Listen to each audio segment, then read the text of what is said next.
शादी के पहले हम दोनों में करीब 1 महीने तक बात हुई, लेकिन उन्होंने ये बात नहीं बताई। फिर मुझे उनके बिना बताए उनकी उस बात का पता चल गया। मेरा नाम शिवानी है, घर की बड़ी बेटी। मैं और मेरा छोटा भाई, बस हम दो ही हैं। मम्मी डैडी मेरे बहुत अच्छे हैं, मुझे बहुत सपोर्ट किया है। जितना चाहा मुझे पढ़ाया। मैंने बीएड किया है। हमेशा से मुझे टीचर ही बनना था। मुझे अच्छे बच्चे अच्छे लगते हैं। परिवार और अपने सपने के बीच मुझे कभी प्यार में गिरने का समय ही नहीं मिला। मैं शुरू से ही अरेंज मैरिज चाहती थी। मम्मी पापा जो भी मेरे लिए लड़का देखेंगे वो अच्छा ही होगा। मुझे पता है वो मेरी हाँ ज़रूर पूछेंगे। अब मम्मी पापा ने मेरी शादी की तैयारियां तेज़ कर दी हैं। एक लड़का इस रविवार मुझे देखने आने वाला है। लड़के की तस्वीर उसके पहले आ गई है। पापा पहले लड़के की खोज खबर अच्छे से निकलवा लेते हैं, फिर ही मुझे किसी की तस्वीर दिखाते हैं। अब आज रविवार भी आ गया। मुझे लगा शायद वो भी रिजेक्ट हो गया होगा, इसलिए अभी तक मुझे लड़का दिखाया नहीं गया। मैं सोकर उठी तो मम्मी मेरे कमरे में आई, बोली बेटा लड़के वाले आने वाले हैं, तू तैयार हो जा। बहुत ही शॉर्ट नोटिस में मुझे तैयार होने को बोला। लड़के वाले आ गए हैं। मैं अभी भी किचन में हूँ, नाश्ते और चाय की प्लेट जमा रही हूँ। बाहर से मुझे बात करने की आवाज़ें सुनाई दे रही हैं। कुछ ही मिनटों के बाद मम्मी की आवाज़ आई। मैं बाहर ट्रे लेकर गई। ट्रे रख कर मैंने सबसे पहले उसके मम्मी और पापा को नमस्ते किया। फिर मैंने उसकी तरफ देखा। सच बोलूँ तो लड़का बहुत स्मार्ट था। सिंपल शर्ट और जीन्स में आया था। चेहरे पर एक मासूमियत थी। मैंने तो मन में हाँ कर दी थी, पर मेरी हाँ से क्या होता है, उसे भी मैं पसंद आनी चाहिए। फिर घर वालों ने बोला कि बेटा अकेले में कुछ बात करनी हो तो कर लो। उसने मना किया, पर फिर भी घर वालों ने हमें अकेले कमरे में भेज दिया। चुप रहा वो। मुझे लगा मैं उसे पसंद नहीं हूँ, इसलिए बात नहीं कर रहा। फिर मैंने ही चुप्पी तोड़ दी। पूछा आप क्या करते हो? बोला मेरा नाम तो आपको पता होगा। नहीं भी मैं तो बता देता हूँ, मेरा नाम मयूर है। बिजनेस है प्रॉपर्टी का। अपने बारे में फिर बताने लगा। कुछ देर हमारी बात हुई, फिर बाहर से मम्मी की आवाज़ आ गई। बड़ों में बात हुई और रिश्ता तय हो गया। उसके घर वाले जल्द ही शादी करना चाहते थे। पिताजी ने अपनी खोज कर ली थी, इसलिए शादी 1 महीने बाद ही तय हो गई। इस दौरान मैंने मयूर का नंबर लेकर उससे बात करना चाही। मुझे लगा कि वो थोड़े शर्मीले हैं, इसलिए मैंने ही पहल की। करीब 1 महीने हम में बहुत बात हुई और प्यार वाली फीलिंग क्या होती है ये मुझे पता चल गया था।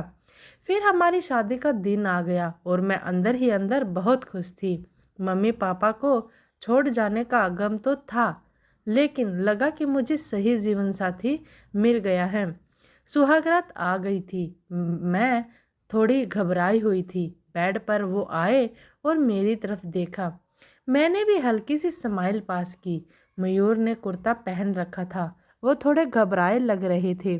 मुझे लगा जैसे मैं नर्वस हूँ, शायद वो भी इसी तरह होंगे। मयूर अब बाथरूम गए और कुर्ता चेंज करके आए। फिर मयूर आकर बोले कि बहुत थक गई होगी शायद, आज आराम कर लो।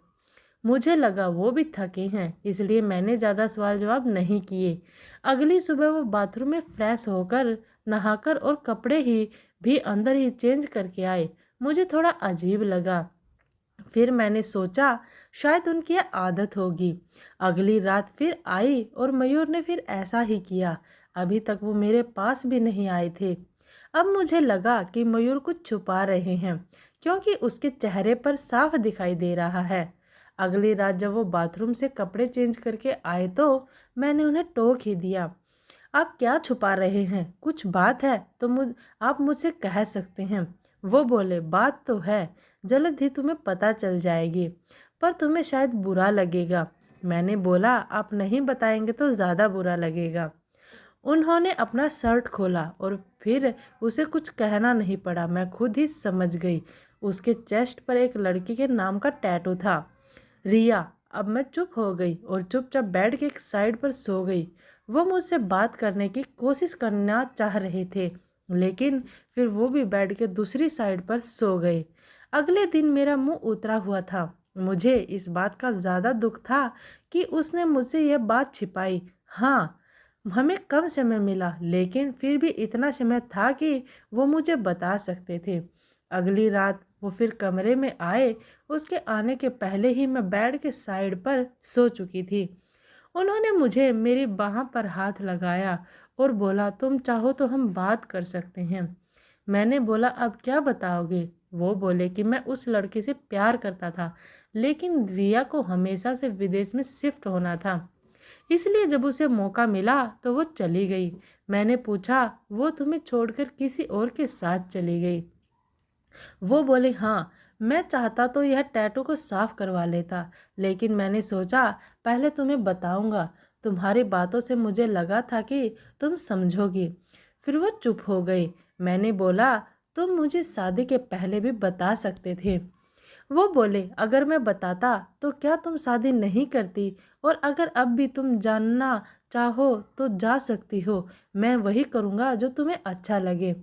उस रात मेरा गुस्सा पता नहीं कहाँ चला गया, लेकिन थोड़ा डर भी था, कहीं फिर से झूठ तो नहीं बोल रहे मासूम शक्ल बनाकर। मैंने कुछ जवाब नहीं दिया। लगभग 3 महीने तक हमारी बात नहीं हुई। मैं भी अपने पापा की तरह उनकी परीक्षा ले रही थी। फिर एक रात मैंने उससे पूछा, उस लड़की से ज़्यादा प्यार करोगे मुझे? वो बोले, वो तो उसी रात हो गया था जब तुमने सच सुनने के बाद मुझे माफ़ कर दिया था। मैंने बोला, मैंने कब बोला कि मैंने माफ़ कर दिया?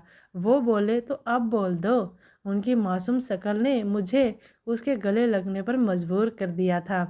मुझे सच में अच्छा पति मिला है। आखिर अच्छे लोगों के साथ होता अच्छा ही है, तभी इनको रिया नहीं मिली।